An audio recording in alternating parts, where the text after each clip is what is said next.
ബംഗ്ലാദേശിലെ ആദ്യ വനിതാ പ്രധാനമന്ത്രിയാണ് വിടവാങ്ങിയ ഖാലിദ സിയ.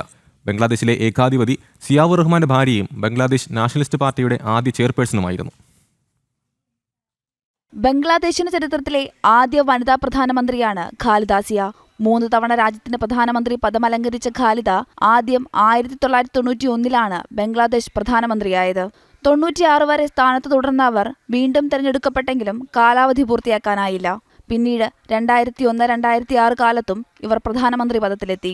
1981 കൊല്ലപ്പെട്ട ഏകാധിപതിയും പട്ടാള മേധാവിയുമായിരുന്ന സിയാവുർ റഹ്മാന്റെ പത്നിയായ ഖാലിദ സിയാവുറിന്റെ മരണശേഷമാണ് സജീവ രാഷ്ട്രീയത്തിലേക്ക് എത്തിയത്. ഈ കാലത്ത് ബംഗ്ലാദേശിൽ പട്ടാള ഭരണത്തിനെതിരെ ജനകീയ പ്രക്ഷോഭങ്ങൾ വരെ അവർ നേതൃത്വം നൽകി. ഇവരുടെ പ്രധാനമന്ത്രിക്കാലം ഏറെ വെല്ലുവിളികൾ നിറഞ്ഞതായിരുന്നു. രാജ്യത്ത് ഭീകരത തലപൊക്കി. ഹിന്ദുക്കൾ ഉൾപ്പെടെയുള്ള മതന്യൂനപക്ഷങ്ങൾക്കെതിരെ അതിക്രമങ്ങൾ നേരിടേണ്ടി വന്നത് വിമർശനങ്ങൾക്കിടയായി. ഖാലിദ സിയയുടെ രാഷ്ട്രീയ നിലപാടുകളെ തസ്ലീമ നസ്രിനെ പോലെയുള്ള എഴുത്തുകാർ നിരന്തരം വിമർശിച്ചിരുന്നു. കൂടാതെ സർക്കാരിനെതിരെ അഴിമതി ആരോപണങ്ങളും ഉയർന്നു. 2004 ഒരു റാലിയെ അഭിസംബോധന ചെയ്യുന്നതിനിടെ ഖാലിദയ്ക്കെതിരെ ഗ്രനേഡ് ആക്രമണമുണ്ടായി.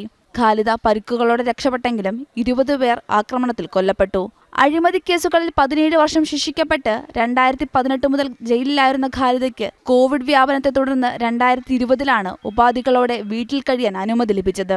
രാജ്യം നിർണായക രാഷ്ട്രീയ ഘട്ടത്തിലൂടെ കടന്നുപോകുമ്പോഴാണ് രാജ്യത്തെ ആദ്യ വനിതാ പ്രധാനമന്ത്രിയുടെ വിയോഗമെന്നതും ശ്രദ്ധേയമാണ്. ഇന്റർനാഷണൽ ഡെസ്ക്, ജനം.